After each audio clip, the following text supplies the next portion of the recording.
Hey everybody, Devin here with Backcountry Exposure. Ooh man, nice and chilly in the garage today, and what better setting than to talk about cook kits and stoves and the different applications of different styles of cook pots and stoves for different styles of cooking in the backcountry. And what I mean by that is I've got everything from ultralight, really simple basic ideas of alcohol stoves and you're only boiling water, to a little bit larger capacity to boil pasta and cook various things in a larger pot, to full on like baking and fry pan type of setups over a wood stove or a liquid gas. So these are full on pots and stoves that I recommend, that I use personally, have used for a very long time. And I've got links for all of this stuff in the video description as well. So what I want to do first is start in the middle of the road and then move to each side of the spectrum of things to consider. Now, if you are new to backpacking,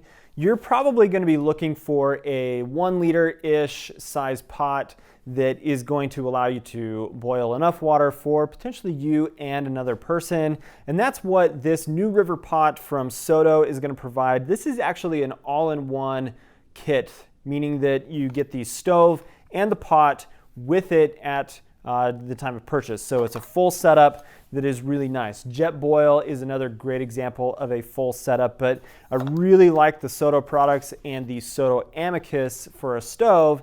And this just works well to be an all-contained type of setup. Now there is an additional piece in here that comes from a GSI Pinnacle Soloist setup, which is another great all-in-one system. I like to have this little cup in here to eat out of, but also a hot drink and whatnot. But this is not required and doesn't come with this particular kit. But I've got the New River pot from Soto, and then the stove that comes with this kit is the Amicus stove. And this is probably one of the best canister stoves on the market. It is lightweight, it is super powerful, it is not overly loud like the MSR Pocket Rocket, which I know is probably the most purchased stove on the market, but this is very lightweight. It's got the igniter on the side, and I still carry a lighter with that regardless. But your canister, your stove, and lighter and everything fits right inside of this pot, and so it's all contained,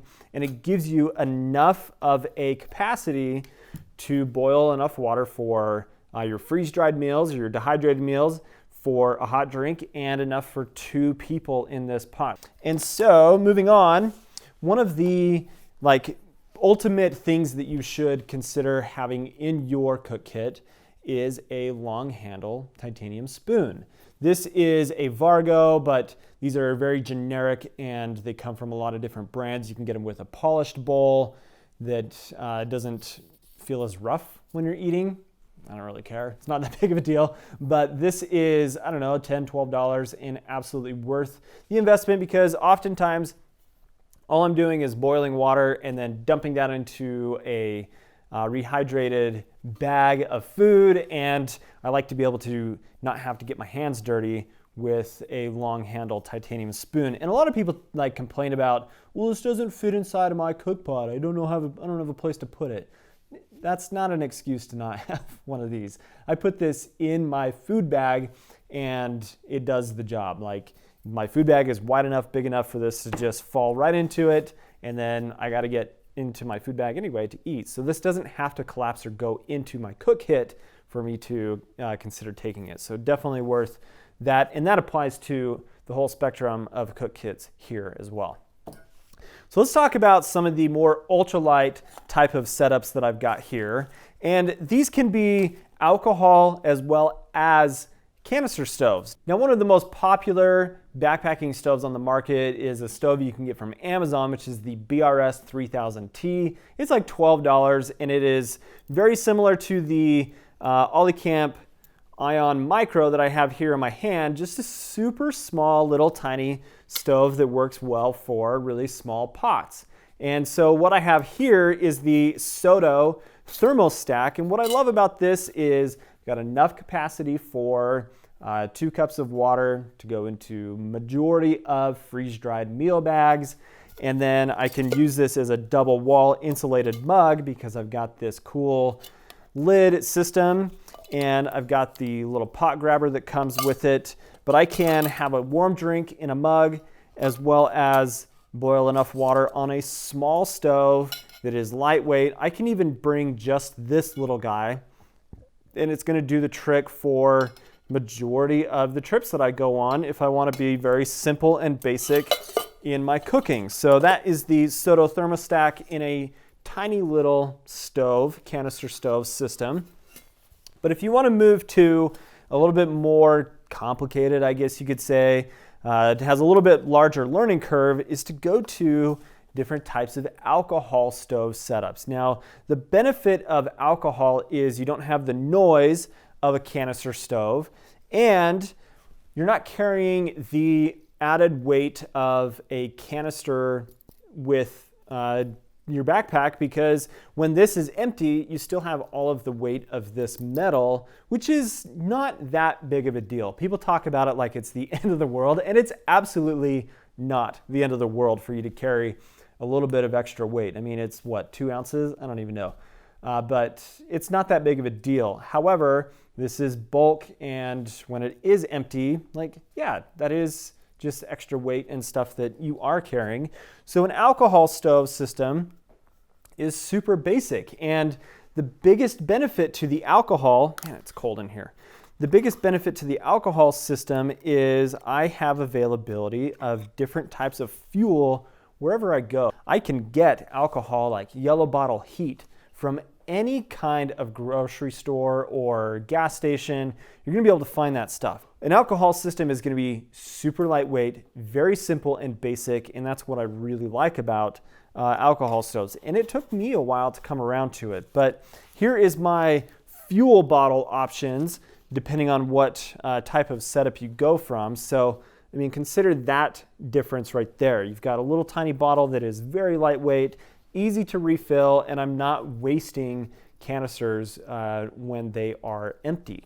This little stove is the Kojin stove from Trail Designs, and it goes and pairs with the Trail Designs Caldera Cone, which is a built-in like pot stand and a windscreen for your alcohol system. So I really like this because it makes it for a really efficient boil on your cooking. So yes, alcohol is going to take longer for you to get a boil. What I have here is the Toaks 700 milliliter pot, and that goes in this fitted Caldera Cone when you order it, and it's a really cool system. So I've got the pot stand, everything in there.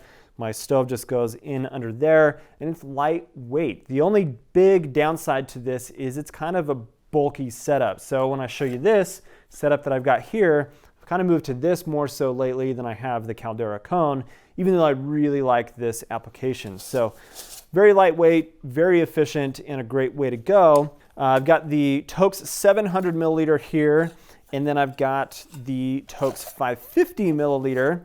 And this is the Batch Stoves Graham Weenie Pro. This is a super tiny, just handmade, very, very lightweight alcohol stove that is also a built-in pot stand. I always carry a lighter with all of my cook systems. And so I fill this up with the alcohol, and then I am able to just place my pot right on top of that. I've got this really lightweight, simple Vargo windscreen that wraps around.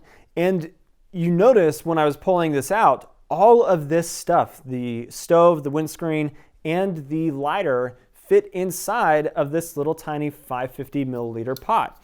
So what's the pros and the cons of this type of setup? Well, this is going to be for somebody that wants to be very basic and quick and simple in their cooking. All I'm doing is boiling water with this. I don't have any other agenda. I'm not trying to cook fancy meals. I am filling this with as much as 2 cups of water, putting it into a freeze-dried meal, and then I am letting that rehydrate and all of that to have a very simple meal.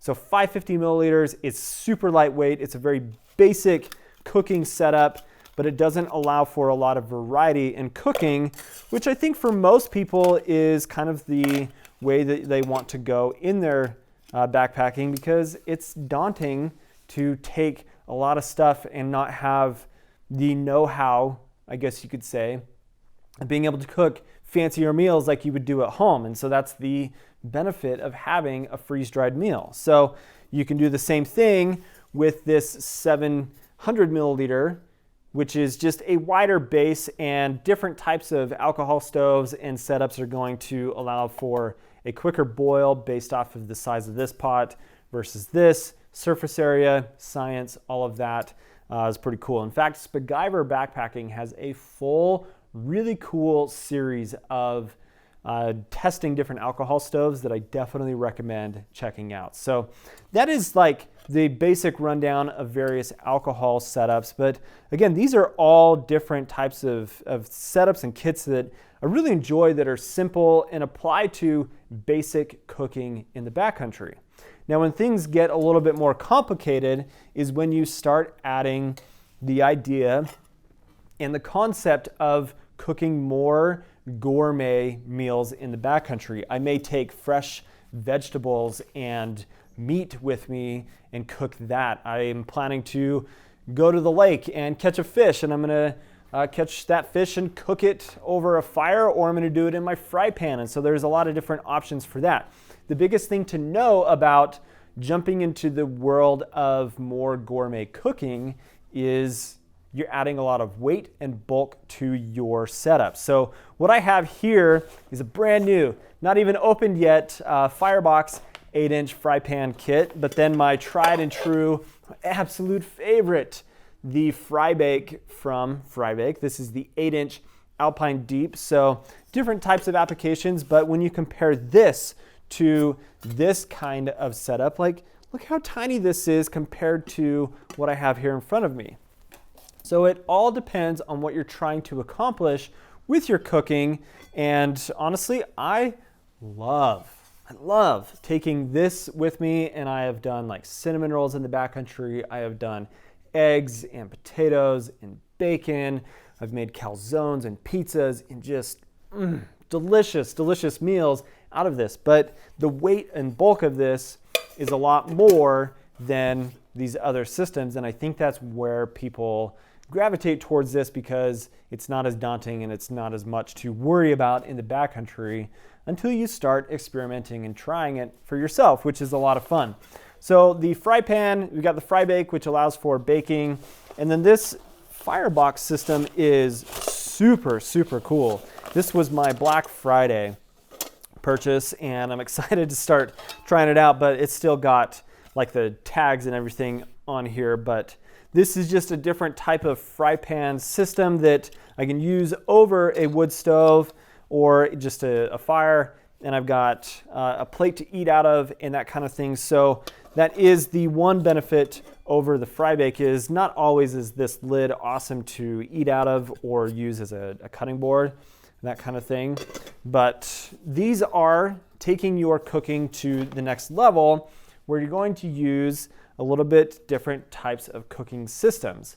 So I could use a stove like the Soto Windmaster, which is a fantastic canister stove, something that has a wider base to it that allows for, I mean, this doesn't have the pot stand on it right now, but it has a bigger burner, a wider base to it, so it allows for a lot of surface area to be covered on the bottom of your fry pan, which is the downside of going with a really tiny little stove. Where'd it go?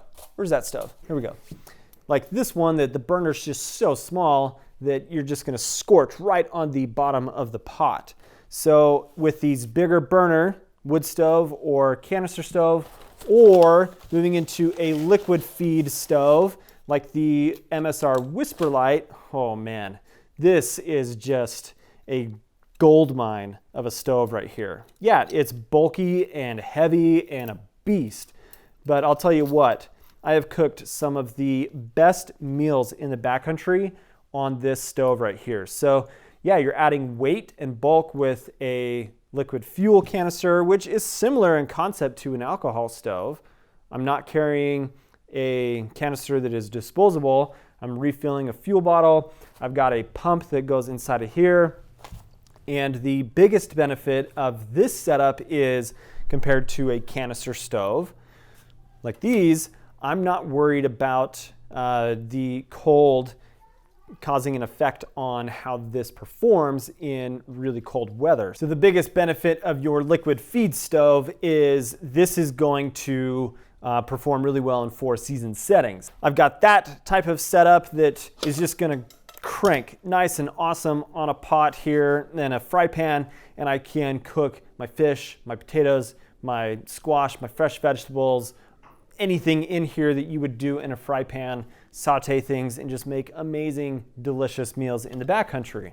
Now I can go even more simple than that and use a wood burning stove. So a twig stove. I'm feeding wood into the stove here, cooking over a fire. I can do that over a fire that I make around like a big fire ring, but this is a really great setup that's not overly heavy, not overly bulky, but allows for a really simple, cool backcountry type of setting for you to cook really great meals on. So this is, man, just the gamut of awesomeness when it comes to cooking. It all depends on what you're trying to accomplish out there in the backcountry. There's so many great options, so many great things that you can cook. You've got freeze-dried meals that will do the job, and for hundreds and thousands of people out there backpacking, it's great, and it does exactly what it needs to do. Then you move all the way over here to this kind of setup where you may be making a dough from scratch and cinnamon rolls or like all sorts of different kinds of things. That just the options are endless of great food that you can eat in the backcountry. But the biggest thing to take away from this is your cook system needs to support the type of cooking that you are planning to do.